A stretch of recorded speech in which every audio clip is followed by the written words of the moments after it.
45% kanak-kanak berusia 7 hingga 9 tahun di negara ini mahir menggunakan internet. Manakala 78.8% daripada mereka yang menggunakan internet mengalami ketagihan yang serius. Timbalan Menteri Komunikasi dan Multimedia Datuk Seri Jalani Johari berkata kajian juga mendapati hampir 92.5% kanak-kanak dan remaja berusia 13 hingga 17 tahun adalah pengguna internet tegar. Datuk Seri Jalani yang juga ahli Parlimen Hulu Terengganu memberitahu RTM selepas merasmikan majlis apresiasi Permata Ajar Gemilang dan Mesyuarat Agung Persatuan Bapa dan Guru PIBG Sekolah Menengah Kebangsaan Ajar Terengganu. Pihak Kementerian sentiasa mengadakan program kesedaran pemantauan dan penguasaan untuk mencegah mereka melakukan kesalahan cyber. Selain itu, peranan ibu bapa sangat penting memantau dan menguasai anak-anak mereka semasa di rumah. Kira-kira 29% daripada 85.6% remaja yang menggunakan internet dikesan mengalami ketagihan internet. Manakala 60% kanak-kanak meluangkan masa di media sosial setiap hari. Malah, Malaysia antara negara yang mencatatkan IP pencarian porno tertinggi dengan kadar 20,000 muat naik atau turun porno setiap hari. Dapatan itu adalah berdasarkan laporan hasil Tinjauan Kebangsaan Kesihatan dan Morbiditi 2017 dan Institut Kajian Umum Kementerian Kesihatan Malaysia. Menurut Pengerusi Biro Kesihatan Awam Nasional, Dr. Hafizah Mustaqim, kadar pemilikan telefon pintar dalam kalangan remaja adalah tertinggi dengan 94% remaja dan kanak-kanak. Tinjauan lain, contohnya Tinjauan Kesihatan dan Mobiliti yang dilakukan oleh KKM, menunjukkan bahawa 85% remaja kita sudah pun melayari internet dan 26%, 1/3 sudah pun ketagihan. Jadi bagi saya internet, gadget, media sosial ini adalah umpama satu pedang dua mata. Kita perlukan dia untuk komunikasi, perlukan dia untuk pembelajaran, tetapi kalau tidak dikawal dia juga mengakibatkan masalah-masalah. Katanya kadar pemilikan telefon pintar di kalangan remaja tertinggi dengan 94% remaja dan kanak-kanak melayari internet menggunakan telefon pintar. Pada masa sama, Dr. Hafizah menjelaskan, hasil kajian Lembaga Penduduk dan Pembangunan Keluarga Negara LPPKN di Lembah Kelang berdapati 78.3% ibu bapa membenarkan anak-anak memiliki gadget atau telefon pintar, manakala hanya 35% dari ibu bapa melakukan pemantauan ke atas gadget atau telefon pintar anak-anak mereka. Malah kira-kira 70% remaja dan kanak-kanak menggunakan telefon pintar lebih 4 jam sehari dengan 57.2% menggunakannya untuk melayari laman sosial, manakala 78.9% memperuntukkan kurang RM50 sebulan untuk perbelanjaan tambah nilai. Pengawalan dan penggunaan telefon pintar secara tidak terkawal boleh memberi kesan negatif terhadap minda kanak-kanak. Ketagihan internet di dalam kalangan remaja. Bagaimanakah ia membawa kepada keruntuhan adab dan etika dan peradaban di dalam kalangan mereka? Marilah kita mencari jawapannya. Sebelum kita bermula, saya ingin menerangkan tentang apakah maksud internet. Perkataan internet berasal daripada gabungan inter dan networking, iaitu internet atau antara rangkaian. Sebagai contoh, international bermaksud antara negara-negara. Interstate bermaksud antara negeri-negeri. Interdepartment pula bermakna antara cawangan-cawangan, dan begitu juga dengan internet yang bermaksud antara rangkaian-rangkaian komputer. Sekiranya kita menggunakan komputer tersebut tanpa internet, kita akan menyimpan data-data tersebut di dalam hard disk komputer kita dan hanya kita yang akan mengakses fail tersebut. Sekiranya kita menggunakan komputer tanpa internet, data-data yang kita menyimpan disimpan di dalam hard disk komputer kita dan hanya kita sahaja yang dapat mengakses failnya. Tetapi di dalam istilah internet ini, kita menyimpan fail-fail tersebut di dalam sebuah tempat yang dinamakan host. Di sini, seluruh rangkaian komputer di seluruh dunia dapat mengakses fail tersebut.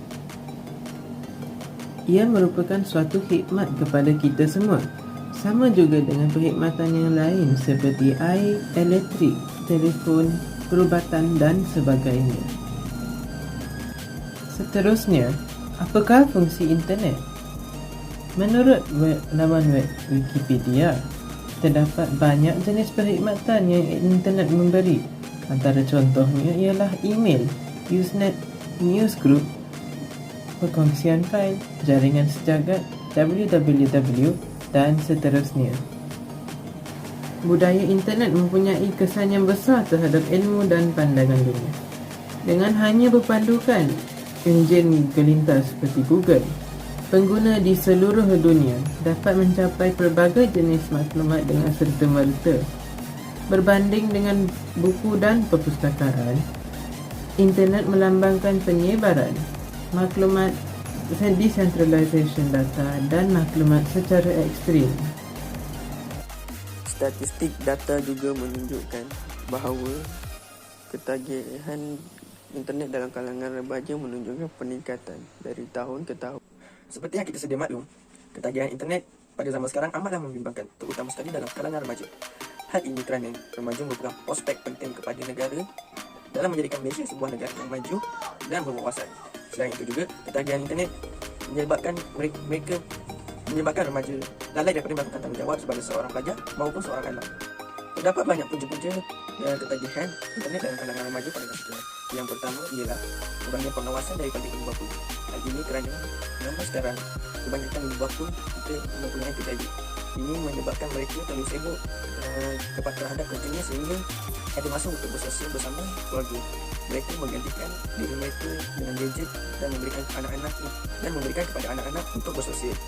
Hal ini lebih membimbangkan kerana mereka menggunakan internet ini tanpa pengawasan daripada kedua orang tua dan jadi had masa yang ditetapkan dan menjadikan mereka lalai dalam penggunaan internet. Punca ketagihan yang kedua ialah pengaruh rakas bahaya. Faktor kurangnya sosial dalam kalangan keluarga menyebabkan mereka berpeluang untuk berjumpa dengan rakan. Namun begitu, sebahagian daripada rakan kita mempunyai sikap yang negatif. Rakan kita mudah mempengaruhi diri kita dengan mengajak bermain permainan video dan menonton video-video yang tidak bermoral di internet sehingga menyebabkan mereka dan ketagihan. Faktor yang seterusnya ialah faktor media masa. Pengaruh media masa terhadap remaja masa kini tidak dapat disangka lagi kerana terdapat banyak aplikasi sosial yang melalaikan mereka seperti aplikasi TikTok, Instagram dan lain-lain.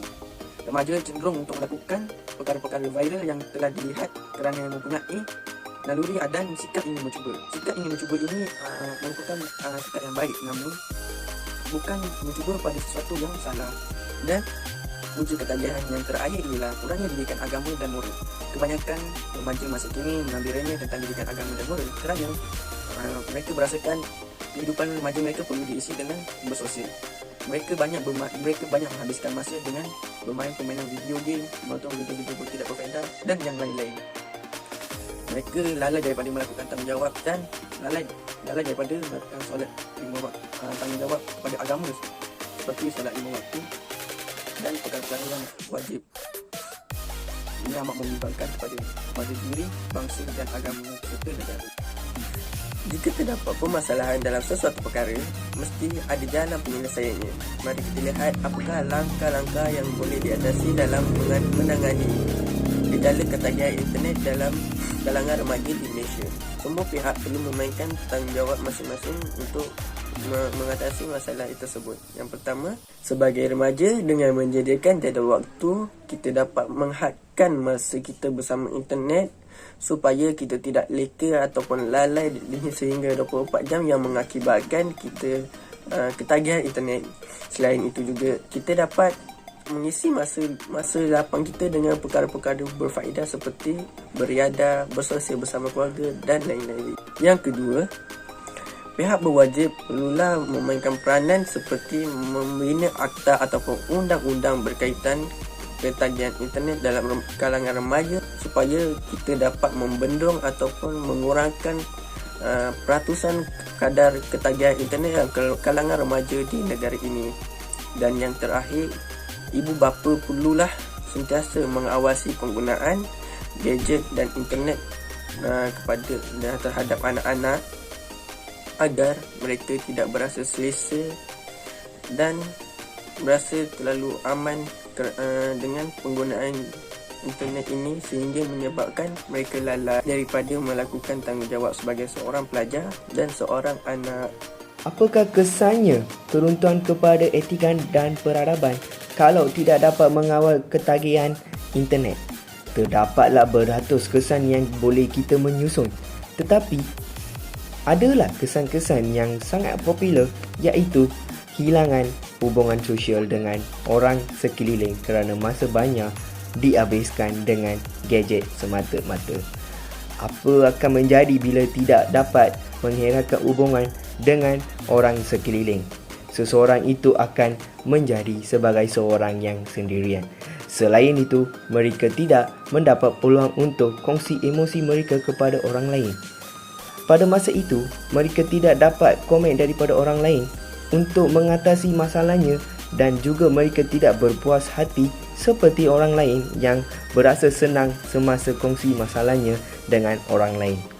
Seterusnya, kesan kedua tidak akan memberi perhatian kepada tanggungjawab sosial. Sebagai seorang rakyat Malaysia tidak bertanggungjawab terhadap diri sendirinya, akan tidak memberi perhatian juga kepada aktiviti kemasyarakatan seperti ke atas alam sekitar yang pelanggaran atas hukum hakam ekosistem semula jadi mengakibatkan kemerosotan kesihatan masyarakat.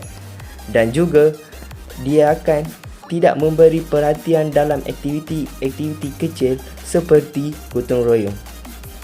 Kesan ketiga, seseorang itu tidak memberi tumpuan yang secukupnya dalam pelajaran dan aktiviti kurikulum. Ia merosotkan masa depan seseorang pelajar itu untuk menjalankan kehidupan yang senang pada masa depan. Selain itu, mereka juga akan memberi pendapat yang tidak baik atas ibu bapa mereka daripada orang lain.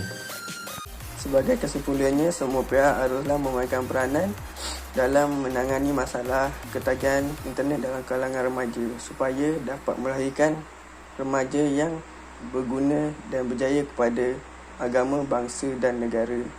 Thank you for watching.